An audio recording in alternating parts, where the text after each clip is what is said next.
At 3:03 in the morning, Lacey Morin woke to the soft chime of a doorbell camera alert. She lived alone in a split-level house outside Burlington, Vermont, on a road that ended in pine trees and utility fog. The notification said, "Motion detected. Front porch." The thumbnail showed her own porch light, her own railing, and the brass number 14 screwed beside the door. But the live feed did not show her porch. It showed the inside of a chapel.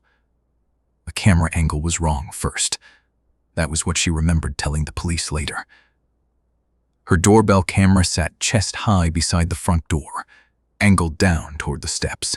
This feed looked across a narrow aisle between two rows of wooden pews. Candlelight trembled against white plaster. Snow drifted through a hole in the roof. At the far end, under a cross blackened by smoke, someone knelt at the altar. Lacey stared at the phone until her eyes watered. The app still read, "Front porch." The figure at the altar was a woman in a gray coat. Her hair hung wet down her back. Her hands were folded so tightly the knuckles looked like small white stones. She was praying out loud, but Lacey could not hear the words. Doorbell cameras compressed sound into a flat little whisper. It made the woman seem farther away than she was. Then the woman lifted her head and said Lacey's full name. Lacey dropped the phone on the bed. For 10 minutes, she did nothing. She listened to the house. The refrigerator ticked. A pipe knocked once in the wall.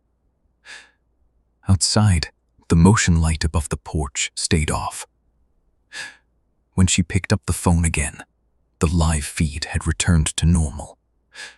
Her porch was empty. The welcome mat was damp from thawing snow. A moth flickered against the light. The event recording remained. She watched it 6 times. The chapel was there each time. The woman was there. The name was there, spoken softly with the weary intimacy of someone praying for a relative in surgery. Lacey called the camera company first. They told her it was probably a cloud routing error, a cached frame from another user, maybe a corrupted clip attached to the wrong account. The support agent asked if Lacey recognized the church. She said no. That was almost true. There had been a church like it in her grandmother's photo album, St. Bartholomew's Chapel, built outside Keokuk, Iowa in 1898. It had burned down in 1976 after a lightning strike. Her grandmother used to say the building went fast because the pews had been waxed for Easter. No one died in the fire, according to the newspaper archive. According to the parish records, one woman went missing. Her name was Ruth Ellen Morin. Lacey had never met Ruth. Ruth was a great aunt, or maybe a cousin twice removed. In the family, she was less a person than a blank space in a sentence. Ruth went to pray before the storm. Ruth was not there when the roof caved down. Ruth was never found.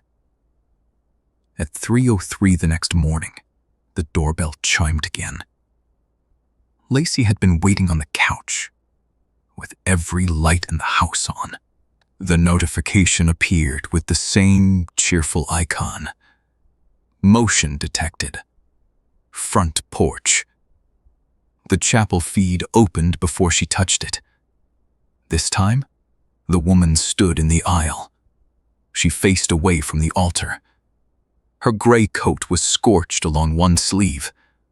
Meltwater dripped from her hem onto the chapel floor, though Lacey could see snow falling through the roof. The woman moved one step toward the camera.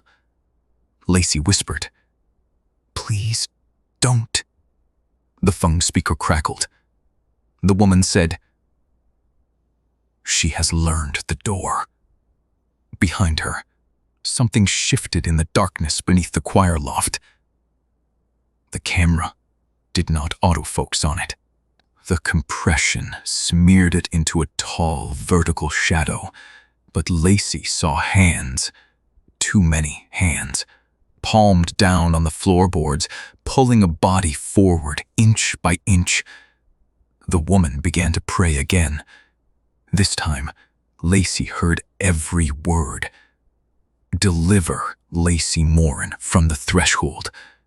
Deliver Lacey Morin from the watcher at the hinge. Deliver Lacey Morin from the house that answers when called. The doorbell rang in Lacey's actual hallway, not outside, inside. The sound came from the little white chime box mounted above the coat closet. Ding dong. 2 notes. Polite. Domestic. Impossible. On the phone, the chapel woman turned sharply toward the camera. "Do not open it," she said. The front door lock clicked. Lacey ran to the entryway. The deadbolt was still thrown. The chain was still latched. Through the frosted glass beside the door, she saw no shape on the porch, only the blue wash of pre-dawn snow. Then her doorbell camera spoke from outside, not through the phone, through the small speaker beside the button. "Lacey?" it asked, in her mother's voice. Her mother had been dead for 9 years. The voice was not a recording. It breathed. It waited. It said, "Baby, I left my keys." Lacey backed down the hall until she hit the wall. The phone in her hand showed the chapel aisle. The gray-coated woman was walking toward the camera now, fast, her wet hair lifting as if in a wind. Behind her, the thing under the choir loft raised a face made of doorbell lenses. Dozens of black glass circles opened across it, each reflecting a different porch, a different hallway, a different sleeping room. The woman reached the camera and pressed both hands against the invisible glass. She said, "It learns by being answered." The front door handle turned. The next part of the recording was recovered from Lacey's cloud account. Police found her phone on the floor at 4:12 a.m., still warm, still open to the camera app. The house was locked from the inside. No footprints marked the snow on the porch. No one appeared on the street cameras before or after the event. Lacey was in the coat closet. She was alive. But she had removed every hinge pin from the closet door using a butter knife. The door lay flat across her lap like a shield. Her fingers were bleeding. She kept repeating that she had not answered it. She had not answered it. She had not answered it. The doorbell camera was missing. In its place, screwed neatly into the siding, was a small brass plaque from St. Bartholomew's Chapel. Investigators found soot on the screws. The plaque read, "Please knock before entering." 6 hours later, a new clip appeared in Lacey's camera history. It showed a front porch in Iowa. A porch attached to a farmhouse that county records say was demolished in 1984. Snow fell upward into the sky. At the edge of the frame, Ruth Ellen Morin stood with her back to the camera, praying. This time, she did not say Lacey's name. She said, "Yours."